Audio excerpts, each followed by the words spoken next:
দলের আশা ছেড়ে দিলেন শাকিব খান, আর গতকালকের ম্যাচে শাকিব খানকে একাই হারিয়ে দিলেন পেসার বয় তাসকিন আহমেদ। আজ ঢাকা ক্যাপিটালস বনাম রাজশাহী ক্রিকেট ম্যাচে শাকিব খানের দল ঢাকা ক্যাপিটালসকে নাকানিচু বানিয়ে দিল রাজশাহী টিমের তাসকিন আহমেদ একাই। এই নিয়ে ইন্টারনেটে যে সমালোচনা শুরু হয়েছে তা জানলে আপনি চমকে উঠবেন। হ্যাঁ দর্শক, গত ম্যাচেও শাকিব খানের টিম হেরেছে রংপুরের কাছে, আর গতকালকের ম্যাচটাও হেরে গেল রাজশাহীর কাছে। শাকিব খানের টিম ঢাকা ক্যাপিটালসকে মানুষ তো বয়কট করাও শুরু করে দিছে।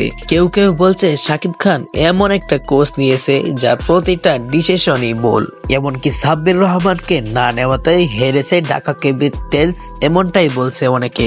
এমনকি ঢাকা ক্যাপিটালস এন্ড রাজশাহীর ম্যাচে শাকিব খানের টিমকে 12টা বাজালো তাসকিন আহমেদ। 4 ওভার বল করে 7টি উইকেট ফালিয়ে দিয়েছেন তিনি একাই।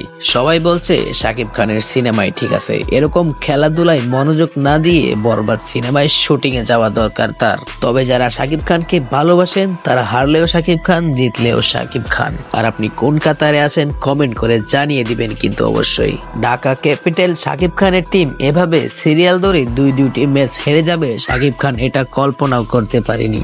ঢাকা ক্যাপিটালস শাকিব খানের টিম নিয়ে আপনার কি মতামত কমেন্টে জানিয়ে দিবেন অবশ্যই। ধৈর্য সহকারে ভিডিওটি দেখার জন্য আপনাকে অসংখ্য ধন্যবাদ। ভিডিওটি ভালো লাগলে অবশ্যই ভিডিওতে লাইক দিয়ে চ্যানেলটি সাবস্ক্রাইব করে পাশেই থাকবেন।